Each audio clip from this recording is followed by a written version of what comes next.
Sa ibang balita, tiniyak ng Department of Foreign Affairs ang tulong at alalay sa mga Filipino overseas workers sa Saudi Arabia. Inihayag ito ng DFA kaugnay ng ipinatupad na crackdown ng hari ng Saudi laban sa mga illegal workers sa nasabing bansa. May ulat si Aya Macalma.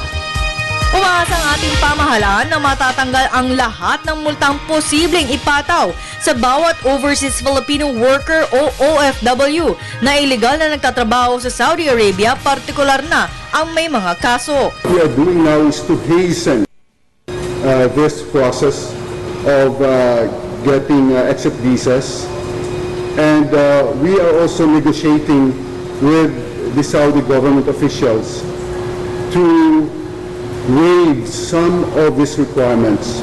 Dahil ang pinakamataas na pataw ay aabot sa 2,000 Saudi riyals para lamang sa mga expired na residency permit. Aabot naman sa 600 Saudi riyals o higit pa kapag nawala ang kanilang passport.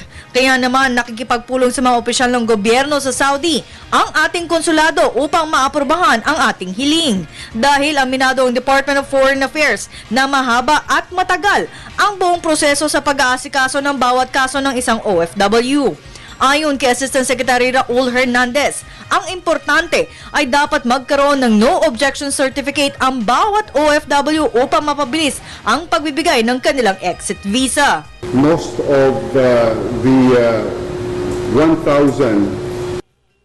campers in Jeddah are violators of Saudi immigration laws, and in order for them to be repatriated, they need to secure an exit visa. But one of the requirements for the issuance of an exit visa is the no objection certificate coming from the previous employers.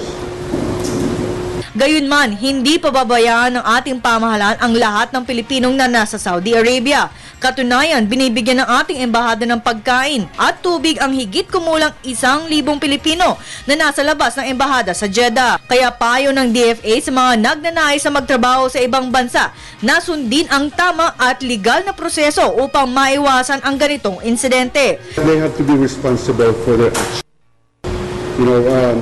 When they are in those countries, they really have to follow the regulations, the immigration laws, the labor laws of that country.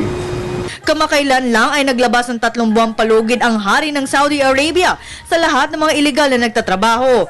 Kung hindi maayos ang kanilang legal documents ay aabot sa 6 na buwan na pagkakakulong ang kanilang pataw o kailangang magbayad ng 200,000 Saudi riyals kapag hindi naayos ang kanilang working permit sa takdang panahon. Para sa Telebisyon ng Bayan, Aya Macalma.